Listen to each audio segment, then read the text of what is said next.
2015년도 나흘밖에 남지 않았습니다. 사실상 기업들이 올해 업무를 마무리한 때죠. 이 불황 속에 연말을 맞은 기업계는 말 그대로 대박이 터진 곳과 한파에 시달리는 곳이 양극화한 모습입니다. 기업 기상도를 통해 살펴보시죠. 김종수 기자입니다. 한 주 기업 뉴스 되짚어보는 주간 기업 기상도입니다.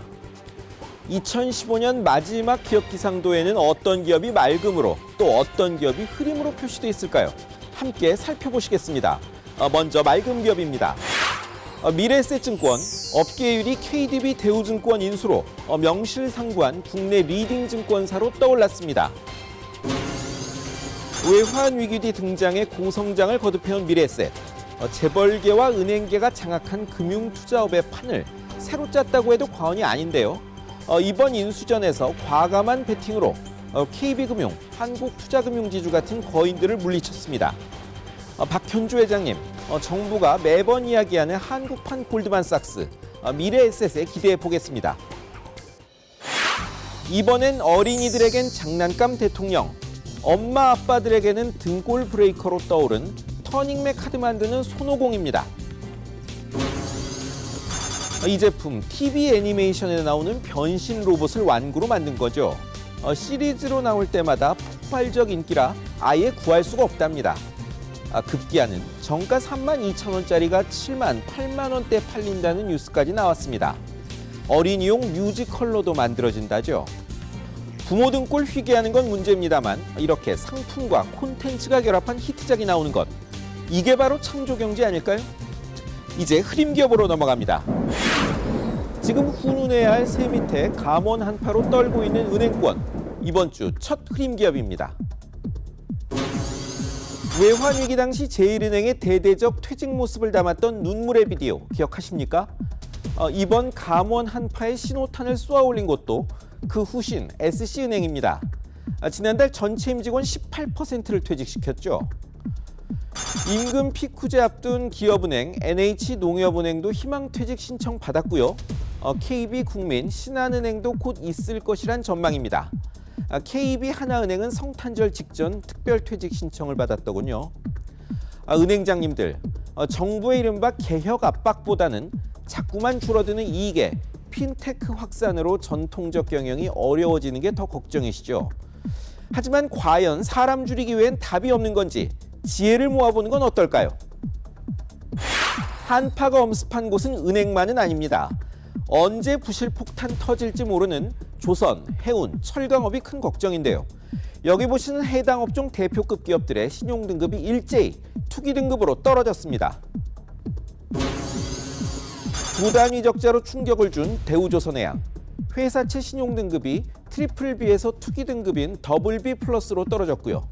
합병을 비롯해 해법 찾기에 나선 한진해운도 같은 등급으로 밀렸습니다. 동국제강도 비슷한 처지긴 마찬가지입니다.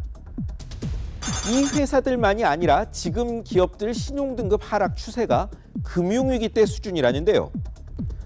새 경제부총리 후보자를 비롯한 경제팀에 여쭙겠습니다. 국가 신용등급은 사상 최고인데 기업들은 왜 이럴까요? 경제팀 어깨가 무겁습니다. 이번엔 한국GM입니다. 정부의 부양책 덕분에 자동차 내수 시장은 괜찮은데 그 혜택을 제대로 못 보는 것 같다는 평가입니다. 지난달 완성차 5개 회사의 판매 대수가 올 들어 최대였는데요. 한국GM은 7% 넘게 줄었습니다. 모처럼 평판 좋던 대형차 임팔라마저 9월엔 1,600대 넘게 팔렸는데 11월엔 800여 대, 반토막이 났더라고요. 왜 그럴까요? 미국에서도 인기가 높아 공급이 제한되는 탓이라는데 여기까지만 들으면 좋은 일 같지만 문제는 연말이면 자동차 구입 시 세금 감면도 끝나고요. 경쟁사들도 신차가 나오기 때문에 고객들이 무한정 기다려주지 않는다는 겁니다. 여기다 사무직 희망퇴직 발표도 있었습니다. 물 들어왔을 때 노를 저으란 말이 있죠. 한국GM, 고객을 너무 기다리게 하면 타사로 옮겨갈 수 있다는 것 기억하셔야 되겠습니다. 이번 주 마지막은 전두환 전 대통령의 사돈기업 동아원 그룹입니다. 의욕적으로 사업 벌이더니 워크아웃을 신청했습니다. 제분업계 3위로 회사 사정이 그리 나쁘지 않은데요. 너무 외도를 한 게 문제였습니다.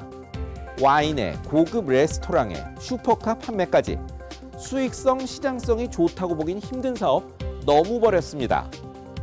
여기에 주가 조작 수사까지 받다 보니 자산 팔아 회생하기엔 늦었던 겁니다.